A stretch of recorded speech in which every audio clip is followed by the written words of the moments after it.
There we go. All right. Well. It is 7:30 p.m. CST. And on top of that, episode 73 of Cast Talks. Let me turn myself up just a little bit. There we go. And thank you, Moss, for your first thing there. Well, welcome on in, folks, to episode 73 of Cast Talks. We have been doing this for quite some time. And it's a lovely little thing to be doing. And I'm very happy to be doing this for you guys because we have some great news stories.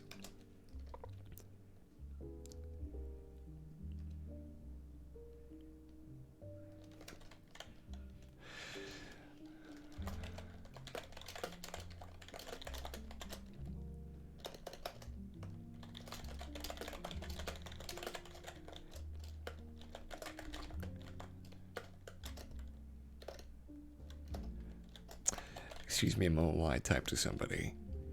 Well, howdy there, Wolf. How are you doing?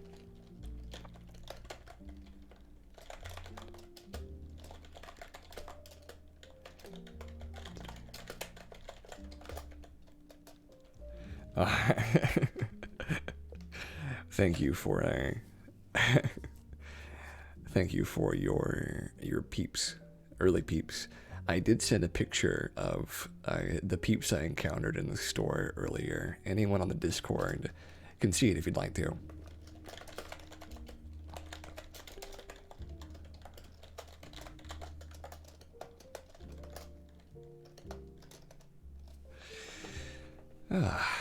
Well, today, I'll tell you what this stream is about. Basically, this stream is me and my friends and the good people of Twitch. You had a snack party today. Well, I'm very glad to hear that. You know, I mean, everybody just getting together, having a very good time, and I mostly just enjoying ourselves, you know, enjoying ourselves for here a little while and taking it easy, taking it real easy. Like Easy Pete, if you ever played. So it's a very silly reference if you know that. But yeah, I mean, basically, what we do, you did not eat a peep. You can't bring yourself to. What is that after the stream? After my stream, you can't bring yourself to do it anymore. Well, I understand. I mean, I didn't really like peeps before, but now there's no way I could eat a peep. It would have to be some kind of crazy, like, stretch goal on some kind of crazy, like, stream thing that I would have to do that. Because right now, I mean, I can't imagine doing such a thing to a poor peep. So I wouldn't. But basically, what we do here is we hang out and we watch all kinds of interesting videos and all kinds of interesting news stories. And from there, mostly, we just relax and talk and chat and just try to spend a little bit of time not really worrying too much about anything if we can help it.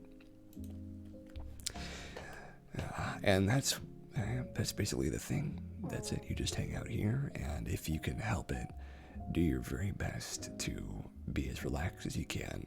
Get a snack, get something nice and lovely, and before you know it, you'll be doing great. But for the moment, we are just going to settle back and get started. So we are expecting a special guest today. my lovely, let's see, I think niece is the one, right? Niece is the female niece-nephew. My lovely niece, Kaswa, from Destrida, is going to be showing up here in a little bit. I don't know when, but I'm looking forward to her having a lovely time here along with the rest of us. Ooh, you know what? This fireplace might be a little bit better. Let me check.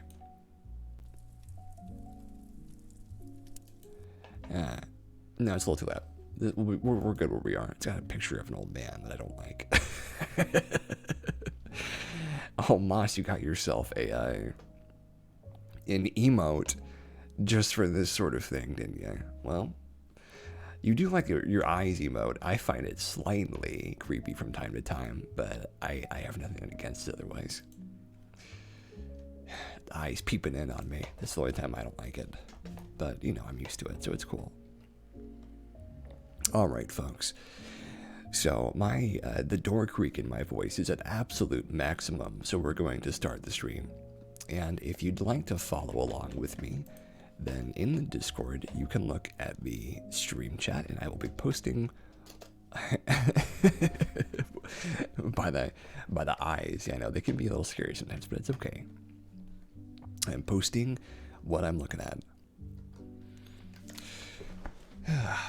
Living near a leafy green park cuts the risk of a stroke for 3.5 million people. I have to turn on my thingy for this. Why doesn't it do this automatically? Do I have to have it set to do this for every single one?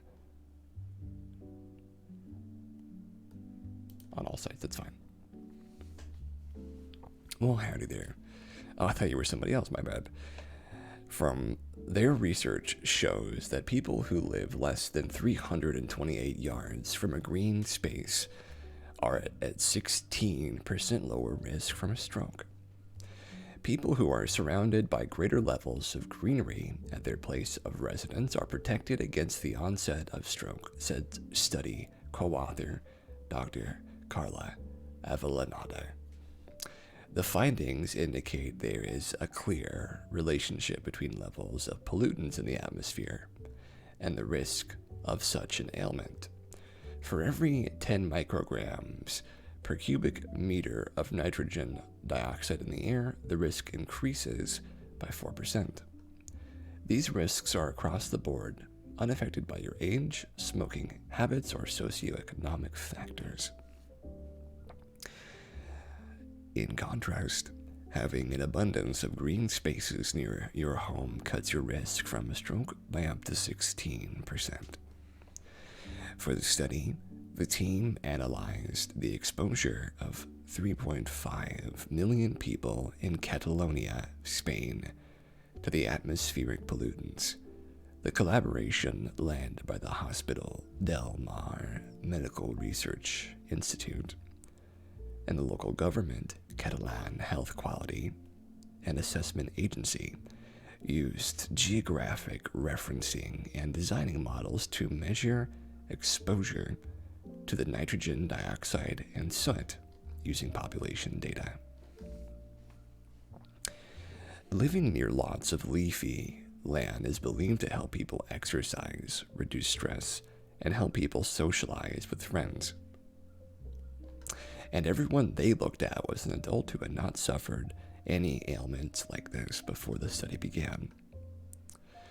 Despite compliance with the levels set by the European Union, we are faced with the paradox that there is still a health risk. Interesting. That's what Dr. Rosa Maria Vivanso said. Boston researchers have found that trees and soil on the outermost edges of urban wooded areas and city parks may also play a greater role in fighting climate change than previously imagined. So cities of all sizes should continue planting more trees. That's true for everywhere. Everyone should just plant trees if they can help it, honestly.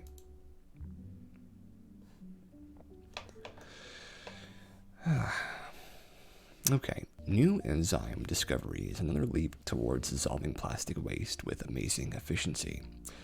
Before we get into this, I will say what I think about this last one. I am totally about changing and shaping landscapes for the betterment. Thank you for the Dorito invasion. For the betterment of trying to improve the future. And in my opinion, if you've ever seen those lovely, sometimes it's in the South, sometimes it's in the mid America, where it's just this road going straight down with a middling of lovely, like, embankments with trees that almost cover the top of the road completely.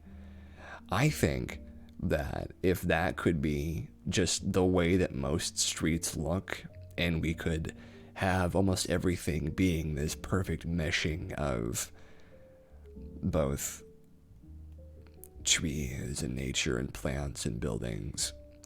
The only real problem is it'd be a bit hard to get emergency service vehicles in there, but if we could manage that, right, if we could make that work, then it is super important to have like a system of these sorts of things working as effectively as possible. And when you have all this effective work going on at once, every single movement makes those green dominoes stack and fall in just the right way. And we need to stack quite a few of them to offset and eventually counter what's happening in our world. But that doesn't mean it's impossible. What it means is we have to work extra hard, every one of us, whether it's buying those, I believe they are biodegradable bags, or the non-plastic bags at like Walmart, or going out and planting flowers, or any of those things. Whatever it is that you can do to make the world a slightly better place, if you can, you should. Just don't plant mint. That's the only thing I can say. Don't plant mint. You cannot control mint. It's uncontrollable. Speaking of which, I'm going to have to move my mint plant here in a little bit, because it's going to take over the garden if we're not careful. So, that's what I think. But, maybe one day, right? New enzyme discovery is another leap towards dissolving plant waste with amazing efficiency. So, I'm really happy with the number of things we're getting in the world talking about reducing the waste of plastic and microplastics, because we don't know exactly how bad that is right now, because every era has its own thing that they didn't know how bad it was. We had lead paint and like lead toys and stuff, and then we had like asbestos or bamboo, and we had like so many things we didn't know were actually like the worst thing you could do in that situation. Like, we just didn't know.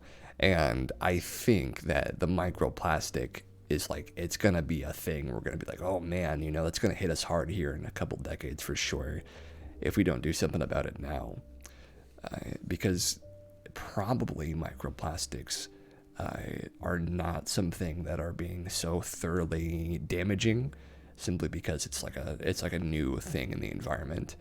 But I'm pretty sure that microplastics are going to cause serious problems if we don't get rid of them soon. I don't know what kind, because I'm not a biologist or a marine specialist or anything like that, but the idea that plastic is actually not just a series of bonds that make up like a film, that like when they break down, they create these tiny, almost indestructible pieces that can basically be in as small as like a millimeter, that sort of thing, just very tiny.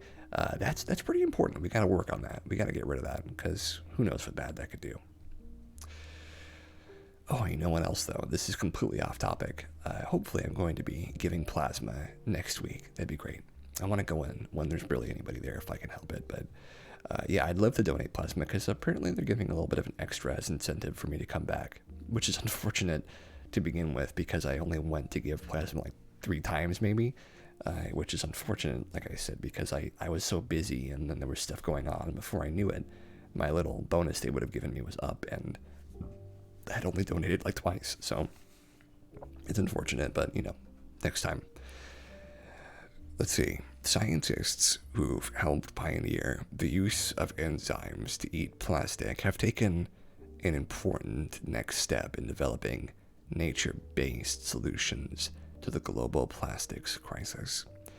They have characterized an enzyme that has the remarkable capacity to break down terephthalate, one of the chemical building blocks of polyethylene terephthalate. Plastic, which is used to make single-use drinks bottles, clothing, and carpets. The research was co-led by Professor Jen Dubois of Montana State University. I love that last name, Dubois. And Professor John McKeegan from the University of Portsmouth in England. In 2018, McGeehan led the international team that engineered a natural enzyme that could break down PET plastic. The enzymes PETase and MHETase break the PET polymer into the chemical building blocks ethylene glycol and TPA. This new research, published in the peer-reviewed publication Proceedings of the National Academy of Sciences, describes the next steps, specifically for managing TPA. While ethylene glycol is a chemical with many uses, it's part of the antifreeze you put into your car, for example. TPA does not have many uses outside of PET, nor is it something that most bacteria can even digest, said Professor Dubois. However, the Portsmouth team revealed that an enzyme from PET-consuming bacteria recognizes TPA like a hand in a glove. Her team at MSU then demonstrated that this enzyme called TPA-DO breaks down TPA and pretty much only TPA with amazing efficiency. The last few years have seen incredible advances in engineering of enzymes to break down PET plastics into its building blocks. Professor McGeehan, who is the director of Portsmouth University Center of Enzyme Innovation, said, "This work goes a stage further and looks at the first enzyme in a cascade that can deconstruct those building blocks into simpler molecules. These can then be utilized by bacteria to generate sustainable chemicals and materials, essentially making valuable products out of plastic waste, or also just making waste that can be recycled by treating it, right? Because the problem with all this is this plastic waste is going to end up somewhere and we don't know where that is yet. So the best thing we could do is make all this plastic something that nature can naturally get rid of. Because, if that's the best we can do, then that'll have to work for the moment." Using a powerful X-ray, they were able to generate a detailed 3D structure of the TPA-D0 enzyme, revealing how it performs this crucial reaction. This provides researchers with a blueprint for engineering faster and more efficient versions of this complex enzyme. With more than 400 million tons of plastic waste produced each year, it is hoped that this work will open the door to improve bacterial enzymes, such as TPA-D0. This will help tackle the challenge of plastic pollution and develop biological systems that can convert waste plastic into valuable products naturally. The study was undertaken as part of the Bottle Consortium, an international collaboration between the US and UK, bringing together researchers from across a wide range of scientific areas to tackle plastic recycling and upcycling. Well, lovely. Oh, and here's a really good one after this. Oh, I didn't put the next one in. I'm sorry about that.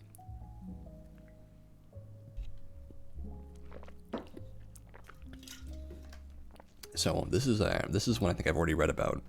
We're getting another invasion, the flaming alien invasion.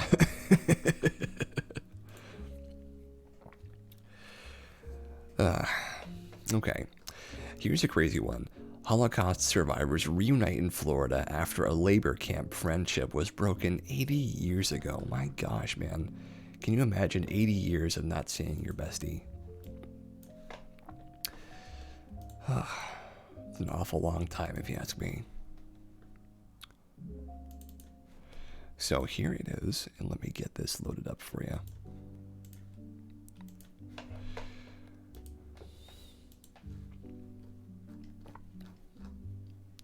There's the two of them, Sam Ron on the left and Jack Waxall on the right.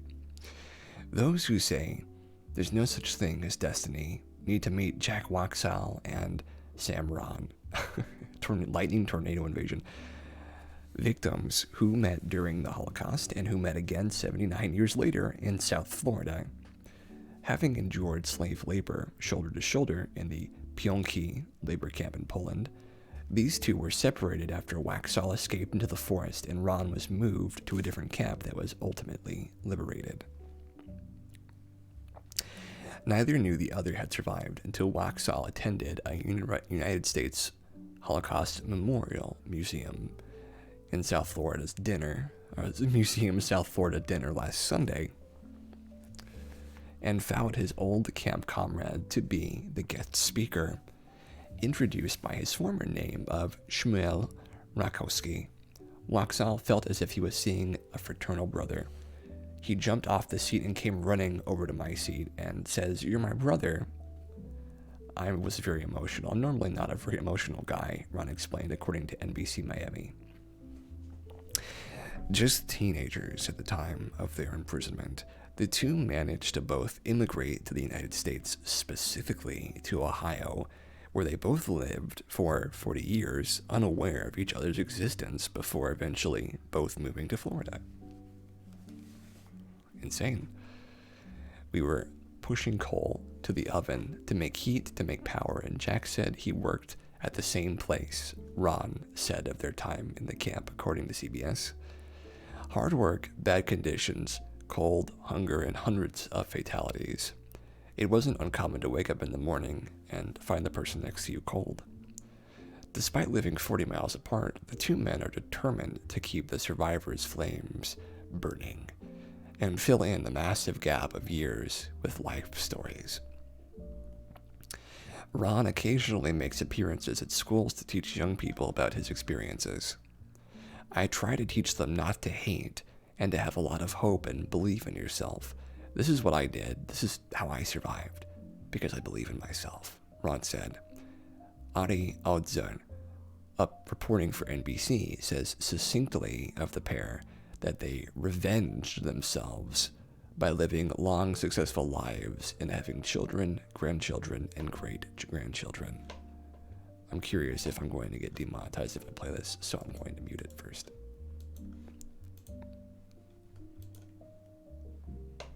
Yeah, I don't want to show these schmucks. Gosh, these guys are really making it, like, they're really making it work. Aw, the guy on the right looks like Patrick Stewart a little bit. I hope I'm not the only one who thinks that. Oh, look at him. That's a nice smiling man. Here, I'm gonna play this one part for you guys again. Hey, I find my brother over some 70 years. He jumped off the seat and came running over to my seat and he said, "You're my brother." He said, I was very, very, very emotional. Oh, that's so sweet. Well, oftentimes, when people have like a crazy reconnection in their life, they're just so struck by everything that's happening that they can't even believe it, right? Because the idea of being so in the middle of all of that and so deeply embedded in a situation like that, that's a big thing for a lot of people that is pretty difficult to comprehend unless you're super familiar with that kind of emotion, which I can't say that I am. I mean, I've never been mistreated that way, and I've never known anybody who also was mistreated that way and like formed like a kinship with them because of it. So I'm not very familiar with how that must have felt, but it sounds like it was an incredible discovery. So here is our next news story. In case anyone would like to see it, it is in the stream chat.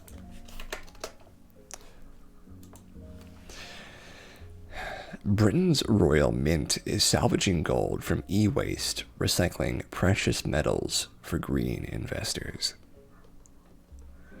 Perhaps the least debated of all environmental dangers is unrecycled electronic waste, which is piling up around the world at alarming rates. Inside every laptop and smartphone is an electric circuit board, and gold is used as an insulator and a conductor of sensitive components. Now the British Royal Mint has placed this gold at the center of its sustainability strategy going forward. The Mint is using a patented new chemistry created by Canadian-based Exir to recover and reuse the gold and other metals within these old circuit boards.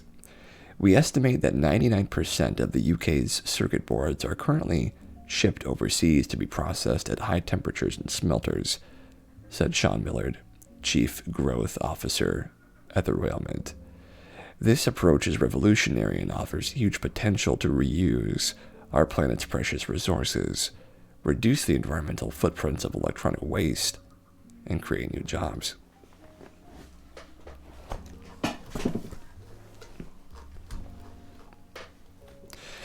The unique chemistry is capable of recovering almost 100% of the precious metals contained within electronic waste, selectively targeting the metal in seconds. However, it is biodegradable and has negligible impact on the environment. Construction of a new plant in South Wales should be completed this year and will be up and running in 2023 and capable of processing 90 tons of circuit boards every week while producing hundreds of kilograms of gold. That is actually trash to gold. Just literally trash to gold. You know, that's just the way it goes. But there's some stuff you could find in that where you can earn your mint just by looking at all this crazy stuff that's just hanging out. Like, look at that. I mean, basically, there's just an entire amount of gold in all of these things. It's very difficult to actually pull it out without good technology. And it's good we're finally developing that technology because, honestly, we could do with a good win when it comes to recycling.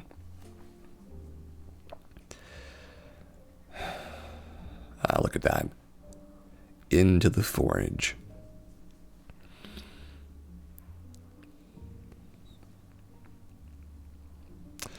You know, my brother was talking about having our currency go from a dollar bill with coin as change to simply a straight dollar bill with either only quarters or no change at all, which is an interesting idea.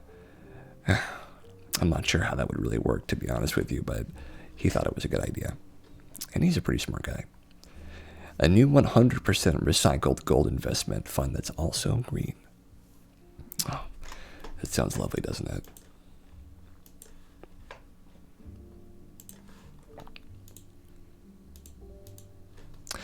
For at least 4,000 years, societies have seen the value in basing monetary exchange systems on gold. It allows a great amount of value to be stored in a very small object. And ancient metalsmiths found it was flexible, could never be contaminated with lesser metals, and could easily be melted down and reused. From investing your dollars in public solar energy companies to literally buying shares of carbon offset programs in the carbon market, there are a lot of ways to try to ensure your green stays green. The Royal Mint is now looking at the precious metals market to offer greener investing solutions, developing a 100% recycled gold ETF. Partnering with Quintet Private Bank, the Mint is releasing a physical gold commodity ETF on the London Stock Exchange under the ticker RMAU. This fund will represent shares of bars made entirely from surplus or upcycled gold used in the minting process, and never gold that's been extracted from conflict zones or by extractive, emissions-heavy mining. It's impossible to know if a bar or coin owned today came from mining or from a recycled source, and normally the mint's surplus gold would be sold to third parties to produce things like circuit boards or dental crowns. However, now the mint is guaranteeing that all weight in shares of RMAU come from recycled gold, launching on the Italian, French, and German stock exchanges. There's currently no plan for introducing it on American exchanges, and thus an international broker would be required to purchase it from the States. Well, I'd like to invest in that myself, actually. It sounds like a very, not only lucrative, but moral and ethical way to produce gold, considering we have so much of it just waiting to be used, like they said.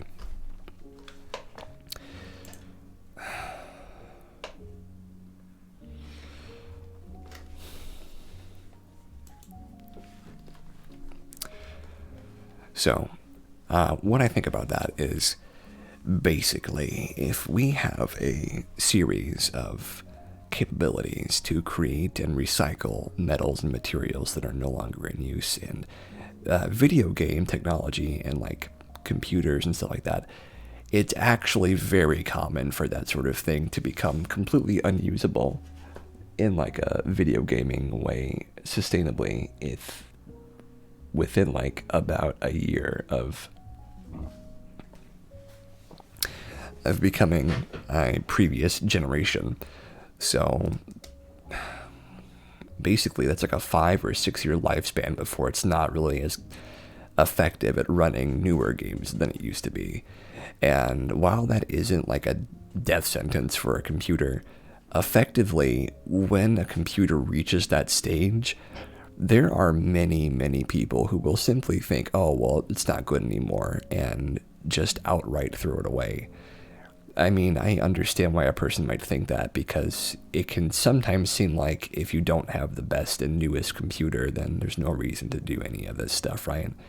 And there are people who build ridiculous, unbelievable machines, and so it's like, basically, they can be future-proofing themselves for like a decade or so to not have to buy a new computer. But basically, the turnover on computers is still really not good, and they do, a lot of them just end up in a landfill because, not completely, of course, not like a whole computer in there, but just their pieces and components end up not being like shared or recycled properly. And so, you know, the past like maybe 6 generations are probably pretty heavily on landfills as far as their space and storage usage. It's pretty bad. It's pretty stinking bad, you know, and there's not a lot that like most people can really do about it, because going into landfills is a little dangerous considering how dirty they are and how a lot of them aren't available for the public to just sort of go into and clean them out. There are parts and pieces that could be reused by sciencey people. There are, actually. The plastic could be probably reused here in a little while, and the gold that's in the conductors and the transistors and stuff, that could be reused as well. There's quite a few tiny like bits of metal in computers, and that could all be reused. The plastics and like the stylizations and the filigrees, those aren't as reusable because a lot of that is just hard plastic that just chips into nothing. And you could turn that into like a brick or something like we've seen in some of these other ones. But maybe those would be just the tiny little bits. Those would be good for something.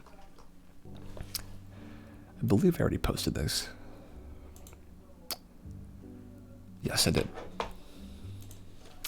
This is the gene that could prevent Parkinson's disease, and it's by Good News Network. Parkinson's disease is a neurodegenerative disorder characterized by the destruction of specific population of neurons, the dopaminergic neurons. The degeneration of these neurons prevents the transmission of signals controlling how would you recycle a laptop or phone, do you know? I have a good idea. So, a laptop being recycled, there are pieces of a laptop right now that are not going to be easy to recycle. The frame, if it's made out of plastic, if it's made out of metal, you can melt that down. But if it's made out of plastic, you have to put that through a carbonization or through a more specific process. There's a name for it. I just can't remember the second. Like the keyboard, probably that same process. And the mouse pad, you maybe wouldn't be able to recycle at all. The screen and the LED, you could probably reuse. But the transistors and the, not transistors, excuse me, the conductors, which are made out of metal, and the motherboard, which contains most of the conductors, and the RAM and CPU. There are pieces of metal in all of those that you could take out and reuse. But those parts themselves, to recycle them, you would probably crush and grind them down into itty-bitty little grains, and then you could use that and to make a plasticrete block. And those are really good for building. So that's how I would recycle them. It's those like soft plastic parts that are hard to recycle into anything. Thank you for your peep. I hope that answers your question. The degeneration of these neurons prevents the transmission of signals controlling specific muscle movement and leads to tremors, involuntary muscle contractions, or balance problems characteristic of this pathology. A team from the University of Geneva, UNIG, has investigated the destruction of these dopaminergic neurons using the fruit fly as a study model. The scientists identified a key protein in flies and also in mice, which plays a protective role against this disease and could be a new therapeutic target. Apart from rare forms, including a single gene, most Parkinson's cases result from an interaction between multiple genetic and environmental risk factors. However, a common element in the onset of the disease is a dysfunction of mitochondria in dopaminergic neurons. These small factories within cells are responsible for energy production, but also for activating the cell's self-destruct mechanisms when damaged. Hey Rissy, how's it going? I'm glad you can make it. The laboratory of Emi Nagoshi, professor in the Department of Genetics and Evolution at the UNIG Faculty of Science. I'm glad you're doing okay. I hope that you didn't get too discouraged by your appointment recently.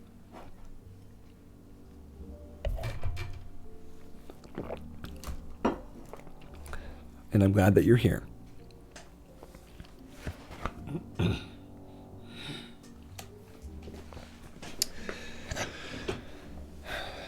Her group is particularly interested in the FER2 gene, whose human homologue encodes a protein that controls the expression of many other genes, and whose mutation might lead to Parkinson's disease via mechanisms that are not yet well understood.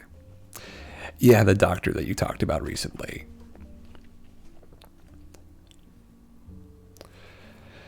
I didn't mean to confuse you, my bad. In a previous study, this scientific team demonstrated that a mutation in the FER2 gene causes Parkinson's-like deficiencies in flies, including a delay in the initiation of movement. They had also observed defects in the shape of the mitochondria of dopaminergic neurons, similar to those observed in Parkinson's patients. Since the absence of FER2 causes Parkinson's disease-like conditions, the researchers tested whether, on the contrary, an increase in the amount of FER2 in the cells could have a protective effect. When flies are exposed to free radicals, their cells undergo oxidative stress, which leads to the degradation of dopaminergic neurons. However, the scientists were able to observe that oxidative stress no longer has a deleterious effect on the flies if they overproduce FER2, confirming the hypothesis of its protective role. We have also identified the genes regulated by FER2 and these are mainly involved in mitochondrial functions. This key protein, therefore, seems to play a crucial role against the degeneration of dopaminergic neurons in flies by controlling not only the structure of mitochondria, but also their functions, explains Federico Miozzo, researcher in the Department of Genetics and Evolution and first author of the study. To find out whether FER2 plays the same role in mammals, the biologists created mutants of the FER2 homologue in mouse dopaminergic neurons. As in the fly, they observed abnormalities in the mitochondria of these neurons, as well as defects in locomotion in aged mice. We are currently testing the protective role of the FER2 homologue in mice, and results similar to those observed in flies would allow us to consider a new therapeutic treatment and a target for Parkinson's disease patients, concludes Emi Nagoshi. This research has been published in Nature Communications. Well, lovely. So Parkinson's, it's a pretty crazy thing. And, I mean, in the future, we will see a number of these things sort of just going away as time goes on. Because we will find a way to cure and treat these things eventually. It might not be eventually my lifetime, but it will be a thing we can cure.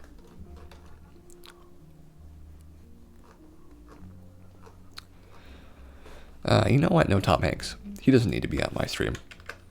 Forget that post.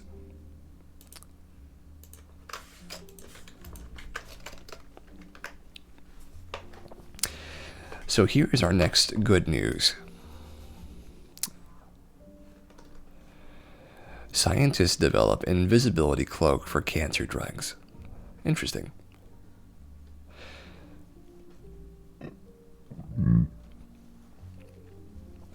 It's good to see me streaming. Well, it's good to see you at my stream, but thank you very much. An invisibility cloak for cancer drugs has been developed by scientists. It hides good bacteria from the immune system, enabling them to reach tumors undetected.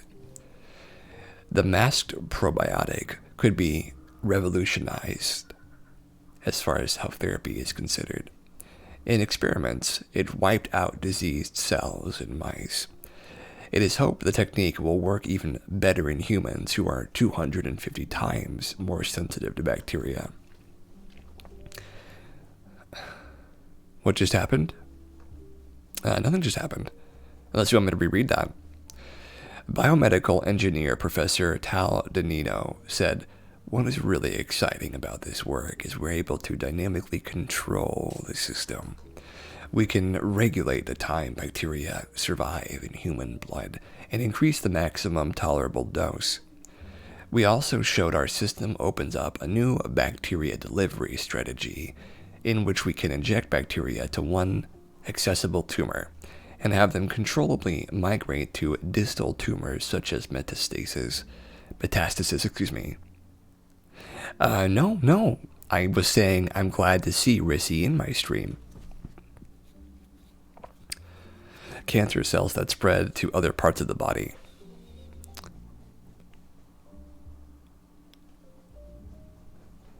Yeah, I'm happy to see Rissy here. Infection-fighting T cells sometimes fails to distinguish friend from foe. The genetically engineered microbial encapsulation system solves this. Tetsuhiro Harimoto, a PhD student in the lab, said, "We have shown proof of concept in mouse models. But given that humans are 250 times more sensitive to bacterial toxins than mice, we expect..." Not sure what we heard then, sorry. I don't know. It's all right.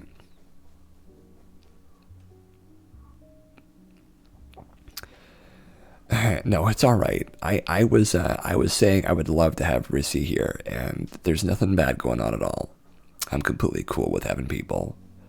And hello, if this is Kasiwa, then I'm very happy to have you here. And hello to anybody else in Destrida. And hello to you, Chia. Why is all my stuff blue today? It needs to not be blue. I don't know how to change that. We explained. We hijacked the CAP system of probiotic E. coli strain Nissel 1917. Oh, I didn't need Tom Hanks in my stream. No, Tom Hanks doesn't need to be in my stream. He's got enough going on for him. Yeah, Tom Hanks is fine, but he's not going to be in this stream right now. With CAP, these bacteria can temporarily evade immune attack. Somebody needs to stuff Jeremy in a box. No, Jeremy's just fine out of his box. Unless he wants to be in a box, then go for it. Without CAP, they lose their encapsulation protection and can be cleared out in the body. So we decided to try to build an effective on-off switch. They named it ICAP, Inductible Cap, tweaking the solution with a protein called IPTG that programs and alters the E. coli cell surface. The team at Columbia University, New York, changed how long it survived in human blood by tuning amounts of small molecule. I jump into a box, oh my gosh. Bacteria-based immunotherapy is growing, and it's a growing area of interest in cancer research as well, with a wave of techniques being explored today. But the alternative approach faces a number of challenges. Unlike traditional drugs, they are alive and can proliferate within the body. They're also detected by the body's immune system as foreign and dangerous, causing high inflammatory response. Too much means high toxicity due to overinflammation or rapid bacteria elimination. Too little means no therapeutic efficacy. Dr. Shaisung Han said, in clinical trials, the fire invasion, limiting the amount we can dose bacteria and compromising efficacy, some trials had to be terminated due to severe toxicity results. The mouse tumor models showed ICAP increase the maximum tolerable dose tenfold, thanks to the bacteria dodging immune cells. Over time, the invisibility cloak disappeared, meaning the bacteria was eliminated in other parts of the body without side effects. In further tests, the system was engineered to produce an anti-tumor drug.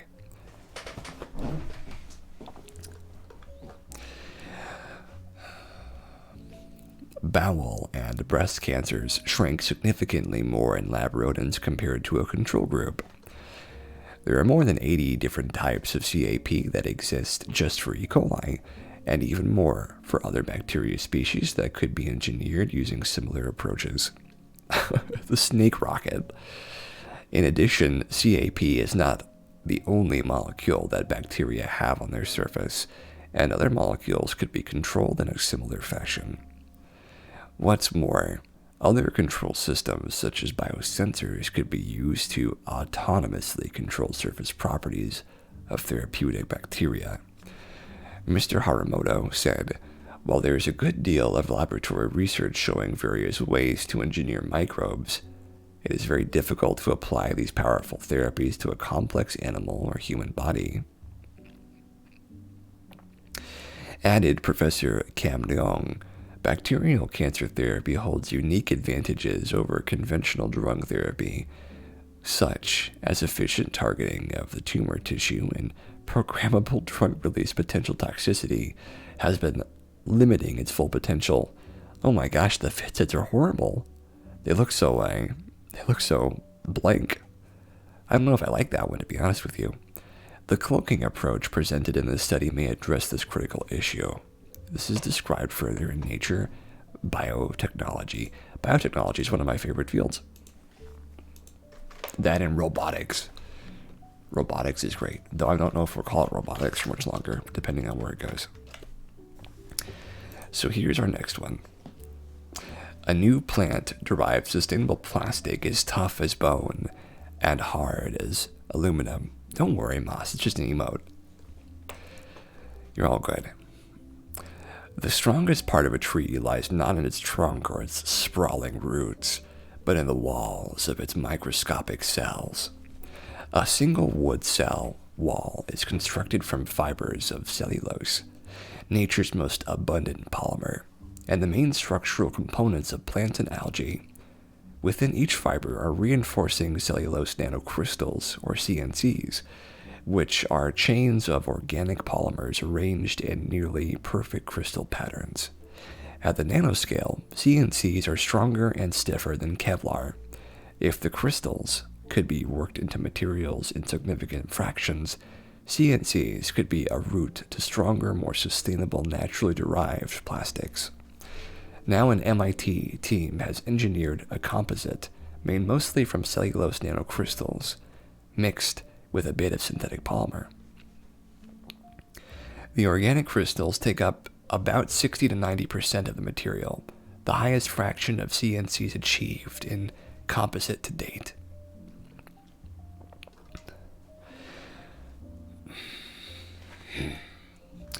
The researchers found the cellulose-based composite is stronger and tougher than some types of bone and harder than typical aluminum alloys. The material has a brick and mortar microstructure that resembles nacre, the hard inner shell lining of some mollusks. The team hit on a recipe for the CNC-based composite that they could fabricate using both 3D printing and conventional casting. They printed and cast the component into penny-sized pieces of film that they used to test the material's strength and hardness. They also machined the composite into the shape of a tooth to show that the material might one day be used to make cellulose-based dental implants. Ooh, I like that. And for the matter, any plastic products that are stronger, tougher, and more sustainable. Well, that's something, isn't it? This one's pretty long. We'll see if we can finish this one and go from there. By creating composite for CNCs at high loading, we can give polymer-based materials mechanical properties they never had before, says A. John Hart, professor of mechanical engineering. If we can replace some petroleum-based plastic with naturally derived cellulose, that's arguably better for the planet as well.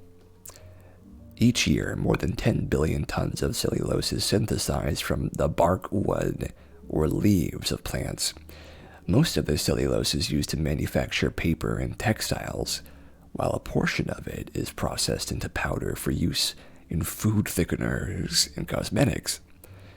In recent years, scientists have explored uses for cellulose nanocrystals, which can be extracted from cellulose fibers via acid hydrolysis. Interesting. The exceptionally strong crystals could be used as natural reinforcements in polymer-based metals, but researchers have only been able to incorporate low fractions of CNCs, as the crystals have tended to clump and only weakly bond with polymer molecules. Hart and his colleagues looked to develop sorry about that. Putting myself into a so calm I'm yawning. With a high fraction of CNCs that they could shape into strong, durable forms. They started by mixing a solution of synthetic polymer with commercially available CNC powder. The team determined the ratio of CNC and polymer that would turn the solution into a gel with a consistency that could either be fed through the nozzle of a 3D printer or poured into a mold to be cast. They used an ultrasonic probe to break up any clumps of cellulose in the gel, making it more likely for the dispersed cellulose to form strong bonds with polymer molecules. They fed some of the gel through a 3D printer and poured the rest into a mold to be cast. They then let the printed samples dry, and in the process, the material shrank, leaving behind a solid composite composed mainly of cellulose nanocrystals. We basically deconstructed wood and reconstructed it into metal, Ario says. We took the best components of the wood, which is cellulose nanocrystals, and constructed them into a new composite material. Interestingly, when the team examined the composite structure under a microscope, they observed that the grains of cellulose settled into a brick and mortar pattern, similar to the architecture of nacre. This zigzagging microstructure stops a crack from running straight through the material. The researchers found this also to be the case with their new cellulose composite. They tested the material's resistance to cracks using tools to initiate first nano and then macro scale cracks. They found that across multiple scales, the composite's arrangement for cellulose grains prevented the cracks from splitting the cellulose. This resistance to plastic deformation gives the composite a hardness and stiffness at the boundary between conventional plastics and metals. Going forward, the team is looking for ways to minimize the shrinkage of gels as they dry. While shrinkage isn't much of a problem when printing small objects, anything bigger could buckle or crack as the composite dries. If you could avoid shrinkage, you could keep scaling up, maybe to the meter scale, Rayo says. Then, if we were to dream big, we could replace a significant fraction of plastics with cellulose composites. You think the polymer explained in this article is used to mold clay, polymer clay. It's really good for 3D modeling. I actually don't know anything about that, but you think, if that was the case, yeah, it would be great for that, I think. I think that'd be a great thing for this to be used for. Certainly.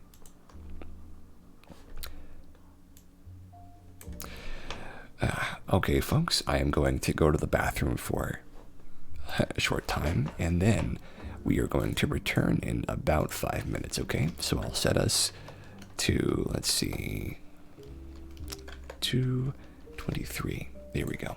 00. And I will start that clock. Whoops. 33. There we go. A polymer is a chain of proteins stuck together. Oh, well, that's a great way of putting it. Can I turn on the thingy here? Ooh, I have to go to the bathroom. Pretty bad. Gosh. Be right back, folks.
Well, hello there. So sorry about that, folks. Had to go to the bathroom.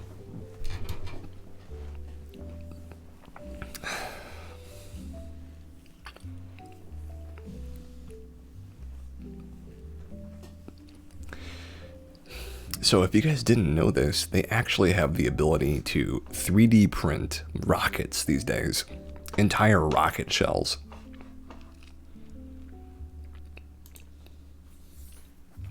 Now, to me, that's pretty insane. But that's how far the technology has come, is that they can actually print rockets with it. And thank you for welcoming me back. I hope you all had a lovely break, no matter what you decided to do. So this is a good story, in my opinion.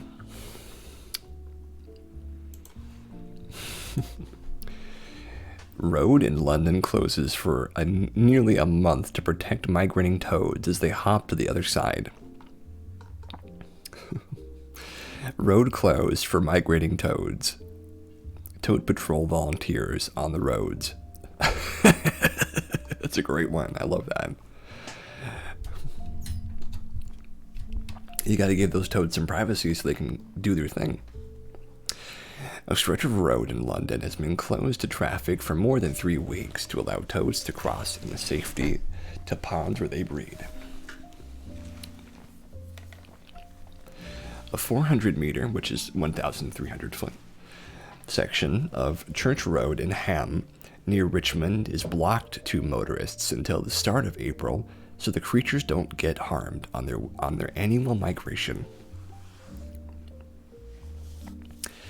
Toad Patrol volunteers man the roads, which meanders through a leafy stretch of Richmond Park at night. But the road remains blocked off all day, and locals have been heaping praise on the conservation initiative. The charity Frog Life, which is responsible for recruiting volunteers, says the road, which is one of the many across Britain that take part in the Eco-Conscious project, is among just a handful that remain completely blocked off to traffic. The closure began on March the 7th and is due to remain in place until April the 1st. A council road traffic order has been issued to block the road. Part of it reads, the road closure is intended to allow the toads to cross the carriageway unharmed and to eliminate the risk of accidents if drivers were to be distracted in the presence of these creatures in their path. I love that. Richmond Council began sealing off the street in 2010 after worried locals wrote to council bosses to warn the creatures were being harmed in their annual migration. It was becoming a source of amusement among locals. They say it is not too disruptive as the road is normally quiet and has a few houses along it, and the diversion is not painfully long, but an earnest sign warning drivers road closed for migrating toads has not stopped passers by poking fun at it. A steady stream of walkers, the walkers, Shane. The walkers, sorry. Has been stopping to take pictures to share with friends. Retired IT manager Robert Brown, who lives in Richmond, said, I think it is fantastic to have that amount of consideration for toads. I think it's incredible. I've never actually seen any toads and only once saw someone we thought might be a volunteer, but I think it's great. It's a very British thing to do. Retired customer services advisor Doris Watt from Ham said, I think it's a good idea to protect the toads. This is not a road you desperately need to drive down. It has gone on without causing any complaints. Only people from outside the area would complain if they can't park. The toads live here, don't they? So it's their right of way. Marketing consultant Liz Workman from Chiswick said, we have to look after our world and our wildlife. Good on them. Retired computer programmer Terry Newman from Richmond said, the sign is one of the first things I've ever posted on Facebook. we have ever actually seen a toad there, but we think it's a brilliant. I love nature and it's a great idea. Oh, it's very sweet. You know what? I would like to see some toads crossing the street. Why did the toad cross the street? Ask them. They can't respond, but you can guess why. Because they got to go breed. They got stuff to do and places to do it. Now, speaking of frogs, this is one you guys might find very interesting. I'll let you know now. It's a little graphic, but not in a bad way. This is the newly identified species of transparent glass frogs, unveiled in amazing photos from Ecuador. Can you believe this thing exists, right? Can you believe it? Two new species of glass frogs were found living in the same 6,200-acre reserve, showing just how much is yet to be discovered in the tropical Andes. At first, seemingly perfectly identical to each other, the frogs were actually found to have very large differences on a genetic level, as well as different calls. The newly discovered, Bactrium mashpi, Hyalinobactrium mashpi lives on the southern side of the Guayllabamba River, which separates its territory from that of another frog, Hyalinobatrachium nouns. When biologist Juan M. Guayasamín and his companions entered the Guayllabamba area, these names, looking for species of glass frogs, they found several species that seemed to have all the same features. They were both see-through, displaying their heart, liver, and GI tract proudly through their translucent bellies. Beyond that, they had the same speckled patterns on their lime green backs, the same minuscule size of 2 centimeters. It was only back at the lab when Guayasamín and the rest of the research team were sequencing the DNA of the new frogs into the glass frog genetic database that they realized they were dealing with 2 totally unique species. Wow, look at that. My gosh. What we were thinking is that the valley has kept these frogs from mixing with each other, Guayasamín told National Geographic, noting that the 2 groups were found living merely 13 miles from one another. But when you're a tiny frog, that's a big distance. When you have populations separated by a geographic barrier, you start having an accumulation of mutations in each group, and in time they become genetically different. Northwest Ecuador is a place of such extraordinarily biological diversity. It contains a South American biome known as a tropical Andes Mountains, which astonishingly contains twice as many amphibians as in the whole of the Amazon rainforest. One of the reasons for that is that the Amazon basin is actually rather flat. A vertical world with numerous topographical barriers to the movement of species, like the small glass frog, means the mountains offer far more isolation than the lowlands. Wow, look at this guy. Oh, it's so pretty. I don't know how everybody feels about frogs, but I think they're adorable. Though I have to admit, this particular frog has a very steely gaze. It seems almost like, I don't know, it seems unusual to me, just the way it looks. But I guess that's what you get when your skin is see-through.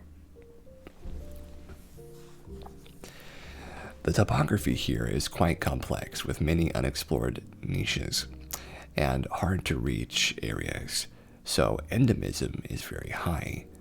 An Ecuadorian herpetologist not involved with the study told Nat Geo.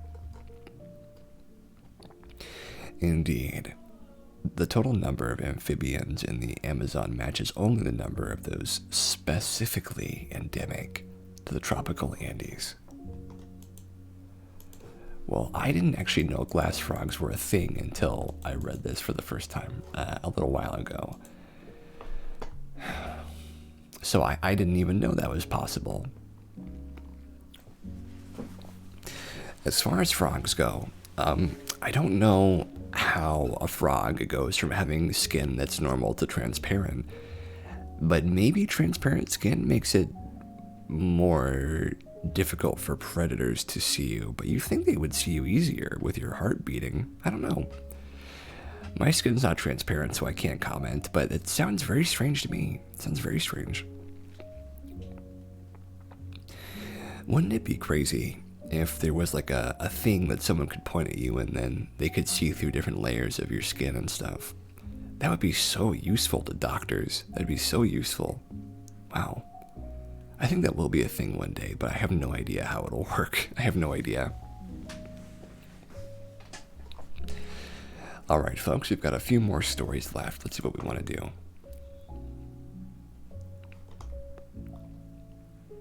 Oh, this is a great one, actually. I'm going to do this one first. So here is our next news story. I hope you guys enjoy this one. I can't imagine having transparent skin, OMG. Yeah, I know what you mean. Honestly, it is kind of a crazy idea to have transparent skin. I have no idea how that would work. Exciting head-tongue controller lets paralyzed patients operate smartphones and drive wheelchairs. A new controller that works using head and tongue movements is one of the new options for patients with paralysis to not only control their own power wheelchairs, but to use smartphones and computers. Georgia Tech unveiled the results of a study that showed how their engineers were able to transform research prototypes into a user-ready version that was tested by 17 power wheelchair users living with tetraplegia,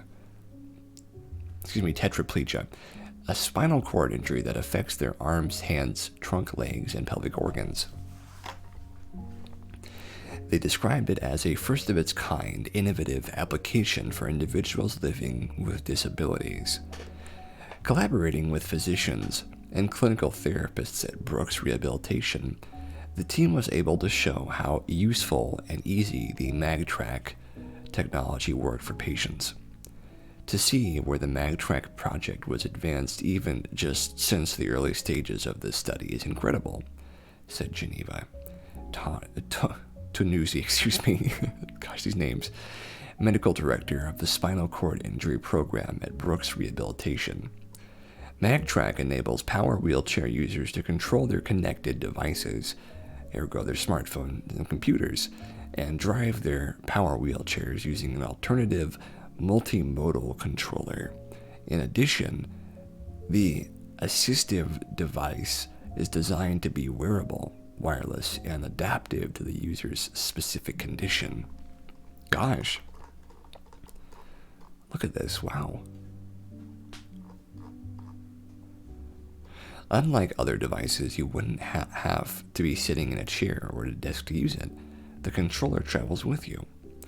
Testing the performance of the head-tongue controller, an earlier version of the MagTrack technology demonstrated its ability to perform complex human-machine interactions that will enhance users' quality of life through the use of tongue and head movements, which are detected by eyewear and a tiny tracer that is temporarily glued onto the tongue using a biocompatible adhesive.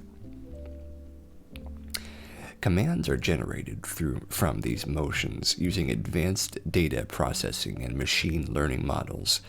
This combination of head and tongue movements allows the user to perform a variety of daily functions with customizable control from mouse navigation, scrolling, or drag and drop to advanced driving maneuvers when connected to a power wheelchair. MagTrack's tracers can stick to the face for many hours thanks to a transparent biocompatible adhesive.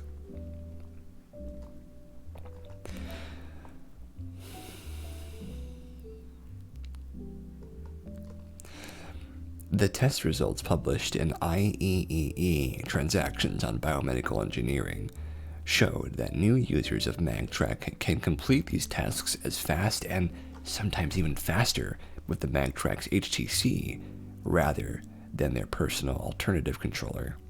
Since the study session lasted less than 3 hours and used a power wheelchair that wasn't their own, It is anticipated that participants would be more proficient as time went on. It was amazing to see how their faces lit up when they saw they were able to control their wheelchair with such ease and comfort, said Jesse Milligan, speech-language pathologist in the spinal cord injury program at Brooks Rehabilitation Hospital. They said they can see this improving their day-to-day lives if it were available to them. At its core, MagTrack is a new type of body motion tracking, and these new alternative controllers will enable all of them to be able, will enable people to be active members of the interconnected digital world. The trajectory of the MagTrack study shows an unprecedented possibility for the advancement of independent functions as well as mobility for electric wheelchair users, said Omer T. Inan, a Georgia Tech researcher and professor in the School of Electrical and Computer Engineering. Our team and partners are energized and motivated by the recent patient trials to continue to push this technology and its capabilities as far as possible. Certainly, this technology can significantly improve people's lives.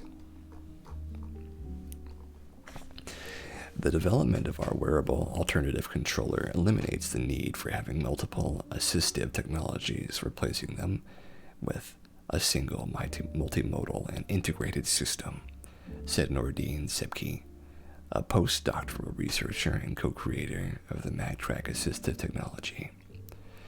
As a result of these studies, MagTrack has been refined to offer a fully integrated all-in-one experience so that a user can seamlessly switch between driving their wheelchair and controlling connected devices in their surroundings.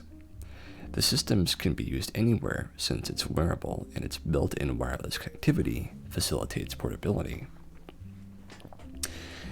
The team at Georgia Tech is already working on a new version of MagTrack that is not only more inconspicuous, but also includes detection of facial gestures, which could significantly augment its control capabilities.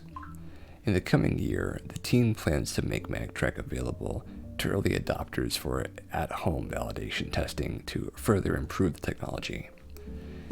The team is also working on various designs of MagTrack to be used as a wearable articulograph for motor speech disorders, as a hand and joint tracking system for physical rehabilitation, and even as a finger tracking for VR and AR applications. The MagTrack team will be partnering with the Global Center for Medical Innovation to assist in regulatory strategy and project planning to transition to the technology from the lab to the market. Oh, that's pretty great. I actually don't know for the most part how that works. It sounds pretty crazy to me that something like that could even happen, right? Because, I mean, the idea of just looking through a phone, essentially, that's connected to your face can have such a change.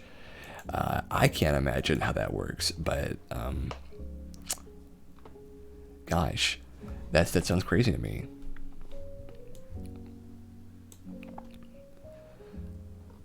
And here is, I think, one of our last ones probably, before we move on to something else.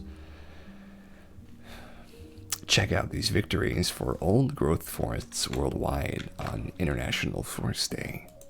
Lovely.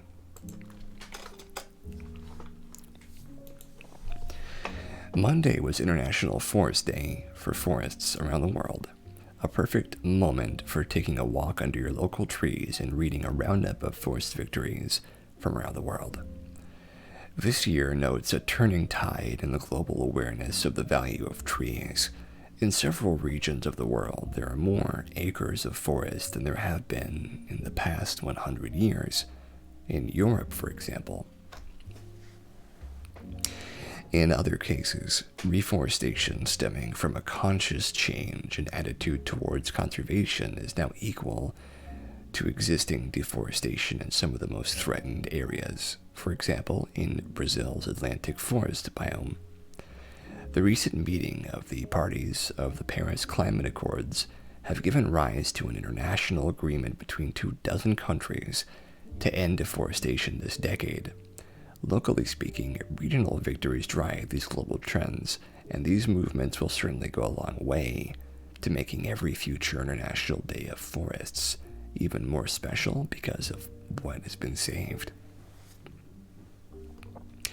In the U.S., Oregon lawmakers just passed legislation to conserve 81,544 acres, which is about 33,000 hectares, of the Elliott State Forest, protecting it against logging and future threats. The site contains significant old growth forest and supports 20% of the wild Oregon coast coho salmon population. As part of a partnership between the Defense, Interior, and Agriculture departments of the U.S., 11,000 square miles, around 3 million hectares, of farms, forests, and wildlife habitat around Eglin Air Force Base will be protected, together with the help of nonprofit conservationists and landowners, to create a unique mosaic of land systems called the Northwest Florida Sentinel Landscape.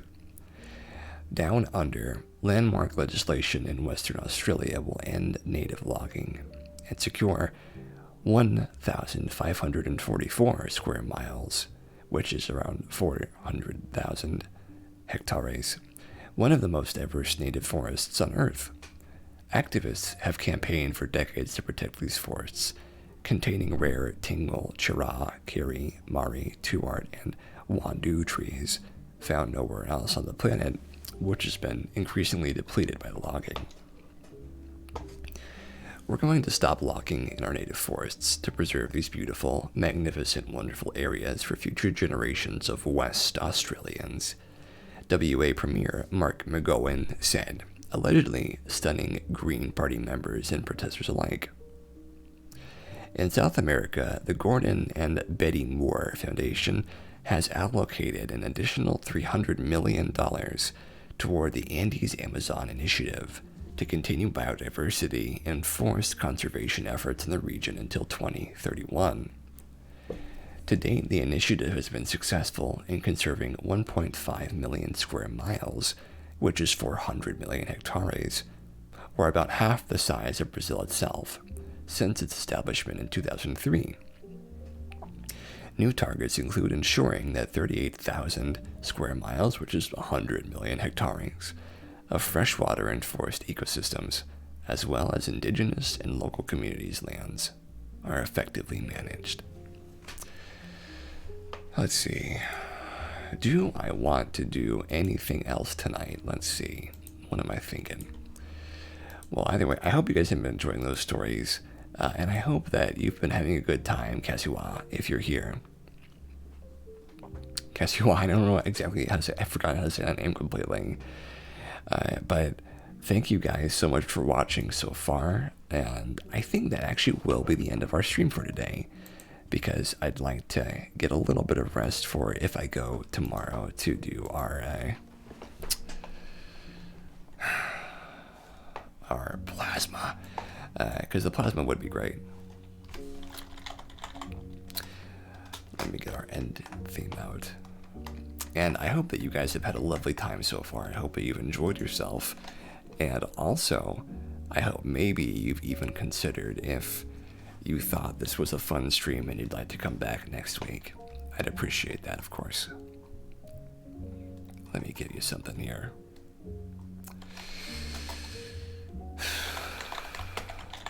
So we do this stream every Saturday, and we do another stream on Sundays, which is with me and my moderator, Playful.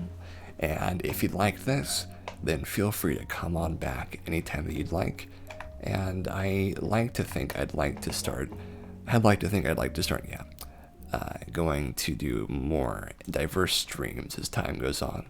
I'm not quite there all the way just yet, but certainly I hope to see you guys again soon. Thank you so much for your participation for every time that you've had here with me. You've had a great time, and thanks for reading those things, and take care. Well, thank you. I hope you take care too. All of you guys are great. I think the world of you, and I hope to see you again soon. So have a safe, quiet night. Take care, and I'll see you next time. Bye bye.